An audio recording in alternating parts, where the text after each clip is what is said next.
thanks very much to SWOP and to Gavin for referring to me as being young. I didn't bring my slingshot, but as the David and Goliath analogy works, I'll do my best. So the second section of the report really tries to say, okay, well, what's going on with the wage offer and demands made? And there's a lot being said about those, but what do they actually mean? The third part then looks at affordability, and the fourth part raises some sort of the broader issues, which I'm going to speak to. Firstly, there's a paucity of information out there, particularly about what the wage offer is. And so we had to extrapolate quite a lot. There's two key pieces of information with a whole sort of hodgepodge of other. The one is this quote here, which gives what the companies are offering as the cash remuneration. Okay, and you see it's 9.5 for the lowest and 7.5 for and 7.5 for the highest earners volume, and it's 10 and 7.5 for implats and amplats. It's very important in what's going forward. I'm going to show you the second piece of information. That's very important to, as people who have followed know, is to draw a distinction between what is a basic wage, what is cash remuneration, which includes various allowances over and above the basic wage, and what is a total package as a whole, which then adds onto that medical and pension. The other key thing which they've produced is this nice sort of chart trying to convince workers that their offer is a good one. And from this chart you can extrapolate what the percentage increases on each line item are which are being offered. Okay? So you can look at them now and work out that what's being offered is X% more in the year after. So we use these as well as a whole bunch of other things to extrapolate what are the actual wage increases being offered. And I'm not going to talk through every number which you will see, it's all in the report, but we worked out for each on average for A, B and C level workers, which are the three bands. Within each of the bands it is differentiated. But if you look at the bands, we worked out that their offer amounts to these increases here. Now, there's a few things to point out. The first is that the increases are higher on the basic wages, okay, and on the cash remuneration. The second is that the increases are higher for the lowest paid. Now, these are perhaps as it should be, okay, but it does raise questions as to what is the consequence of these increases overall. And those consequences are less significant than the companies have put forward. What we see here is if you then aggregate this, if you aggregate what the increases mean across bands A, B and C, right, A being the lowest and C being the highest, and if you aggregate the entire workforce, and if you take what is being added to the whole package, not only on a basic wage, you see that the cost to the company increases by what's highlighted in the yellow there. And these are not astronomically high increases. Let me emphasize that what we've done is taken the most generous interpretation of their offer. It's not clear that everyone gets it backdated. It's not clear exactly. There's a number of things which are all laid out, which are very, very unclear. And so we have taken the most generous interpretation. It's probably 0.5% less. and showed that the wage offer amounts to an increase of between 7.7 and 8.9 to the company. We should point out also that above inflation increases in the platinum or in mining would be justified normally, as these workers, their basket of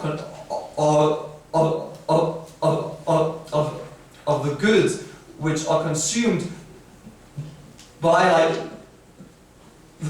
the working poor generally rise at a higher rate than inflation. So if we go on to what is demanded, as we know, it's 12.5 to the basic wage. This has been modeled at a 6% inflationary increase to other aspects of the wage. It's already been moderated from an immediate increase to over a period of 4 years.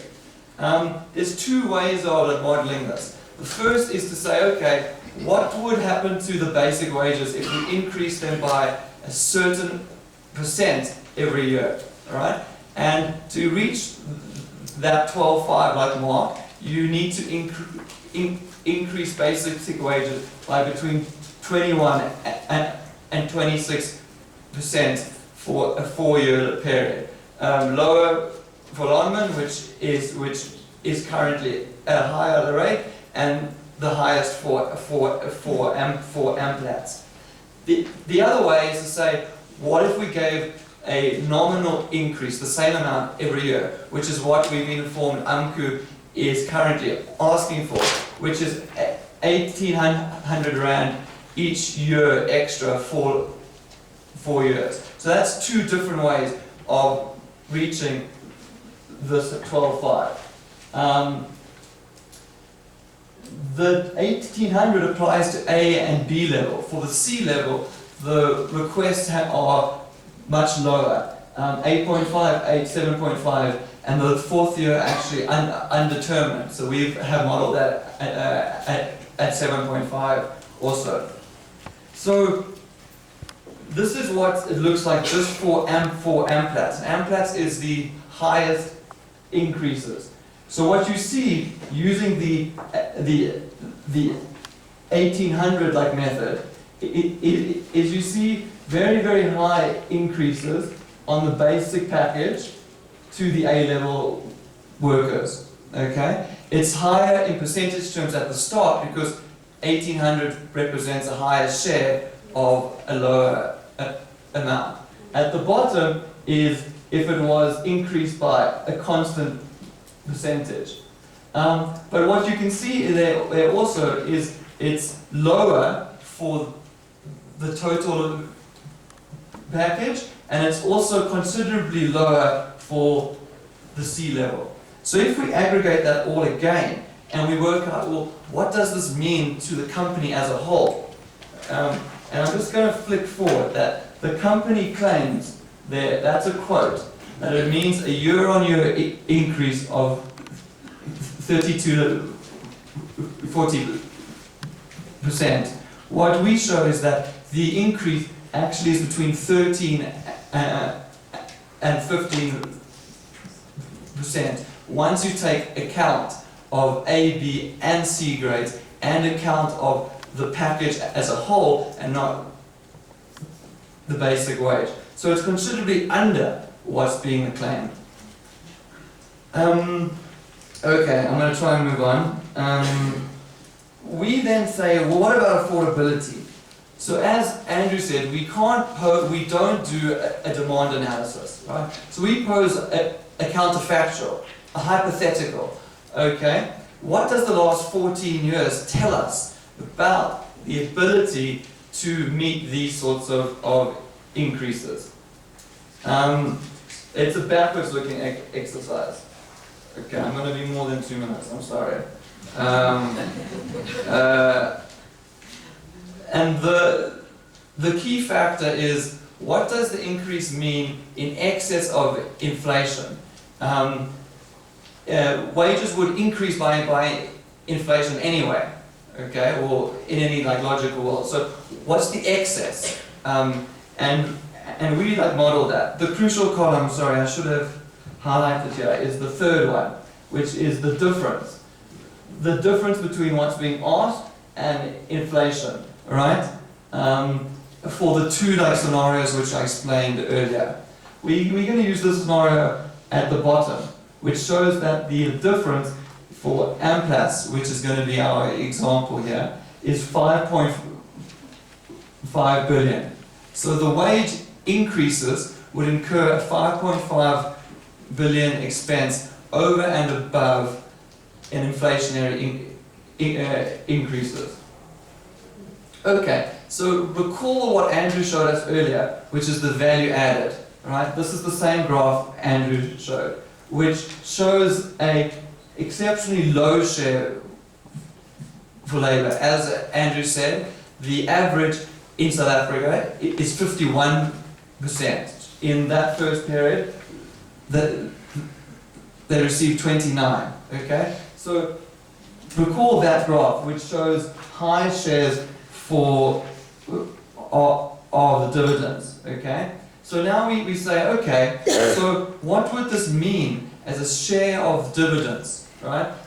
This is one way of trying to understand what these wage increases would mean. So I'm just going to flick forward and then I will go back. Is if you take this extra cost and you compare it with the dividends paid out over an average 4-year period of the last 14, right? What we see is in the case of Amplat and the others going down, is that the wage increases amount to a fifth of the average 4-year payout of the dividends. So if shareholders took back, shareholders received a fifth less, the wage increases could have in our counterfactual being affordable. Longman's in a very different circumstance, where wage increases represent a much larger share of what was previously being distributed.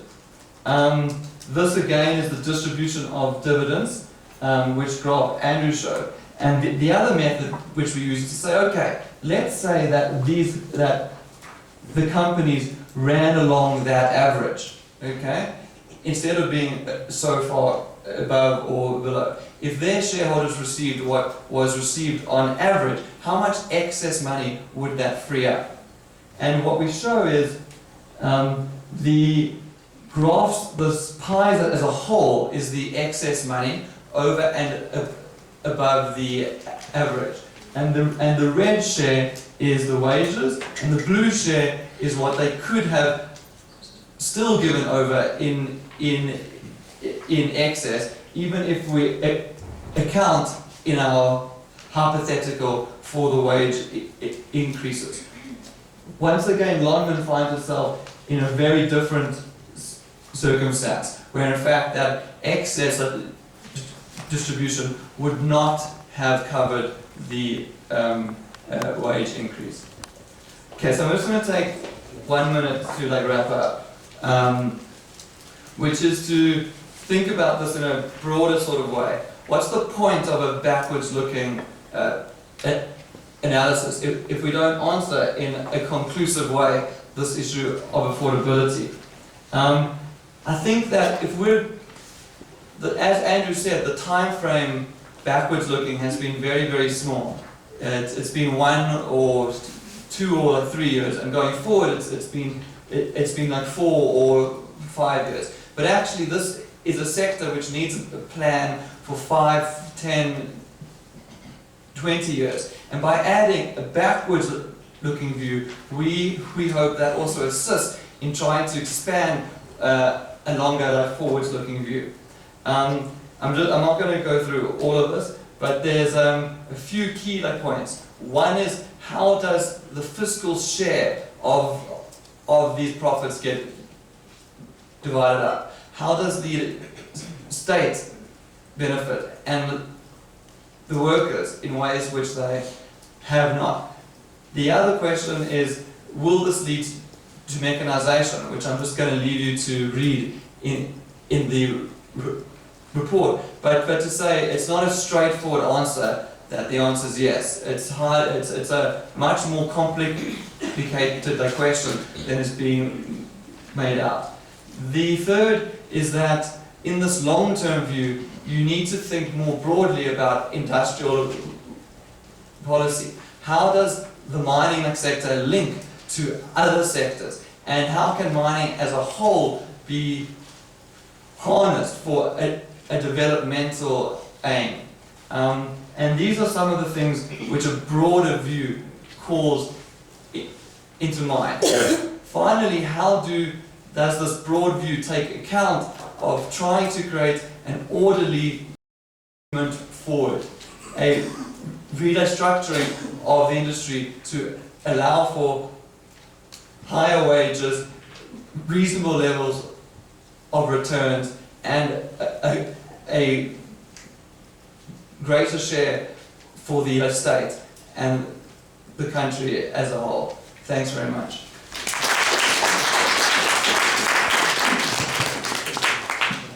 Thanks very much, Andrew and Gilad. So now we move to Bishop Joe Seoka, who's going to give us some responses to what's been laid out.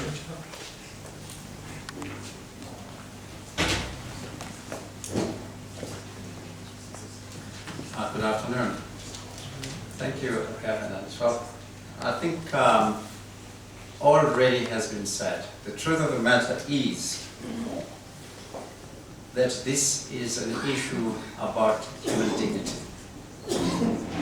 The workers are not asking what is not affordable. The workers have determined what would serve them as workers who are producing the wealth of this country, and I think that needs to be respected. There is human suffering, and this issue does not suddenly crop up. It has a history behind it. In 2012,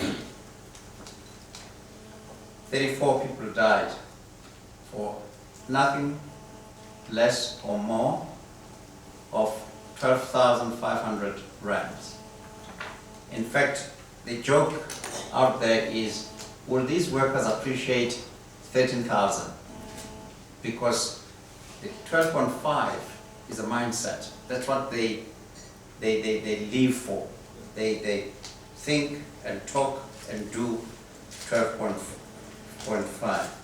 So, Gavin, the workers are not asking for an impossible thing, and let alone what is not affordable. It is affordable. We know for a fact that shareholders are making a fortune out of the profits. We see that in the salaries of the CEOs. Some of these salaries would have paid the 34 people that died enough to live on and still save some money. There are many places where this money could come from. Companies are just refusing to listen to the union and the workers and do their homework and find money. I think the release of this report is timely. It couldn't have come at a better time.